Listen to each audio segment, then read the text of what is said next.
Mr. President, officers, ladies and gentlemen. Thank you so much for making this discussion on net zero the final debate of your term. I'm deeply grateful that we are now having this opportunity to discuss net zero at the Oxford Union.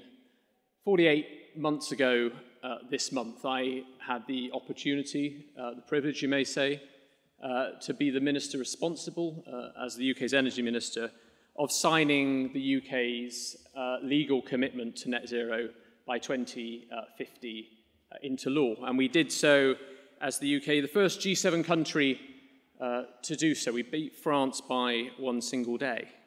And if you'd asked me then, 48 months ago, would I have had faith in net zero going forwards that would have now seen 80% of all countries in the globe, making up 90% of the world's GDP, 40% of all international companies having signed up to a net zero target, admittedly not a legal target for net zero, but having committed to net zero, I simply wouldn't have believed you.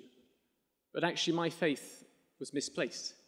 We have seen this surge towards action, towards taking action on climate change, and partly that is down obviously to a rapidly warming planet.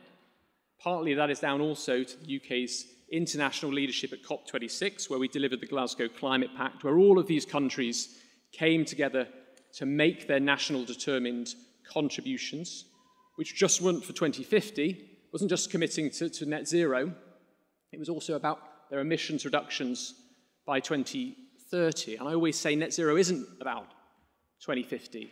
Net zero is about that balanced pathway that has been set out. For the UK, that's 68% emissions reduction by 2030, 78% by 2035, up to obviously 100% by 2050.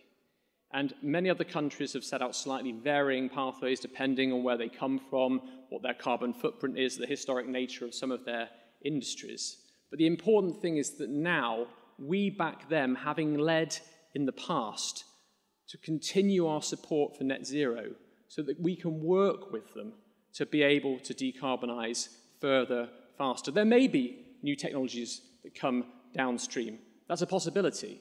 The reality is we can decarbonise now with the technologies we have, with the renewable power, both in wind and solar, the cheapest forms of delivering renewable and clean power.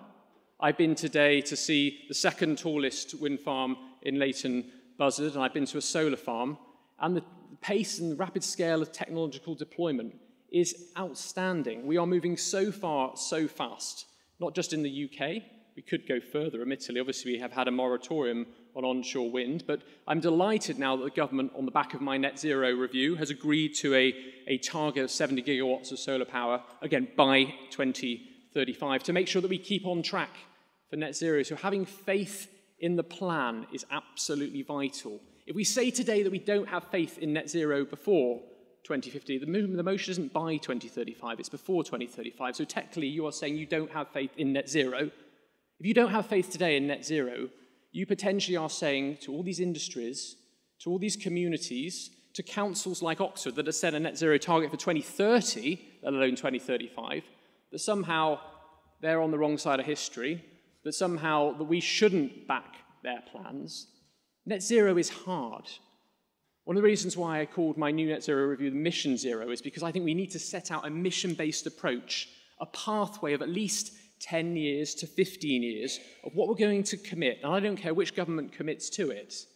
And those 10-year missions all ended in 2035 to set out that net zero pathway of how we're going to make sure we can get back on track. Because I'll fully admit that on occasion in certain sectors we are not on track, whether that's in agriculture, whether that's in energy-intensive industries, whether that's in transport.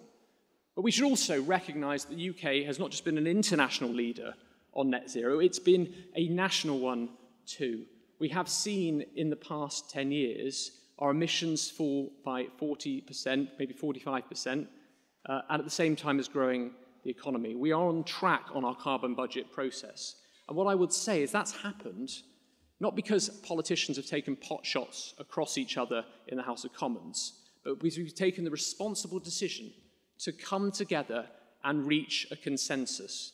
And now we've had a consensus on net zero where every elected party put net zero on the front page of their manifesto. And I want that to be the case when it comes to the 2024 general election. I don't think it would help tonight if the Oxford Union, of all places, stood up and said it didn't have faith in net zero before 2035, because that sends out a message that there is not a certain pathway, that somehow net zero is not going to be the answer. There is no answer apart from net zero. We talked about earlier the number of COPs that have taken place. You know, we're going to COP28 at the end of this year, but it wasn't until COP26 that actually we had that final agreement. Now, why was that the case? Because we had net zero. We had a goal to aim for. We had an agreement. Are we really going to unwind that by saying we should find some alternative? Because to be honest with you, there is no alternative. Net zero is the new reality. Net zero is here to stay. One of the lessons from my review was that actually there is a wall of international inward investment. Actually, the private sector is going far further than governments, I'll admit this, in setting out ESG regulations and plans that means that they're not going to invest in fossil fuels for the future. We are seeing that disinvestment taking place. We are seeing now a rapid rise in renewables across the globe, so much so that actually there aren't the supply chains, the materials chains, the skill chains to sometimes actually deliver on the ambition that's there. And that is a good thing, but it's a problem that we can solve together as long as we stay the course, as long as we maintain our faith in net zero before 2035. I am determined to ensure that at the next general election, I say we maintain that cross-party support. It is absolutely vital, if we want to go forwards, that we can look not just in Westminster, but also across the rest of the country. We need a whole of society change if we're going to deliver on net zero. But that means also not just having the people we agree with in the room, it also means talking to the people who disagree with us. It means making sure that we can take those that are opposed to net zero with us. It means having those conversations with people who are fearful of change. As human society, we have gone through transition after transition after transition. There were debates in this chamber that were held by candlelight one day ago, many moons ago. You know, we went through the electricity transition. We went through the automotive transition. You all lived through a life where I didn't even know what a DVD was, but you then saw the transition from DVDs to Netflix. And we all lived through that, and we survived it.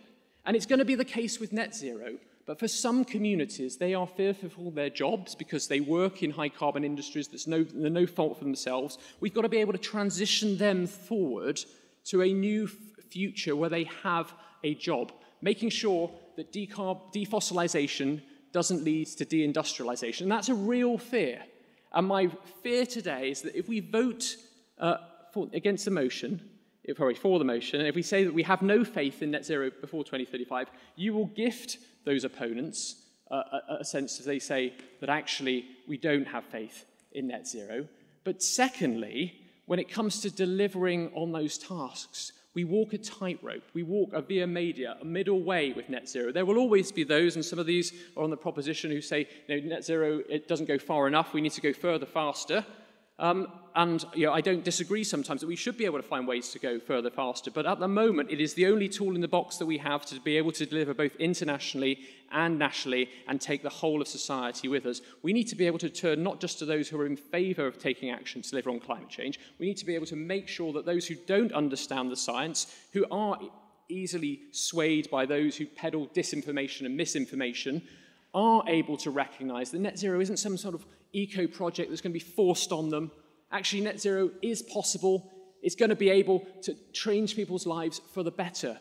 We're not asking people to turn around and be somehow colder and poorer, as our detractors might suggest. Net zero is the economic opportunity of this decade, if not this century, if we commit to staying the course and having that certainty, that consistency, that clarity and continuity of judgment and policy frameworks. The 4 C's that I set out in the Mission Zero review is absolutely critical.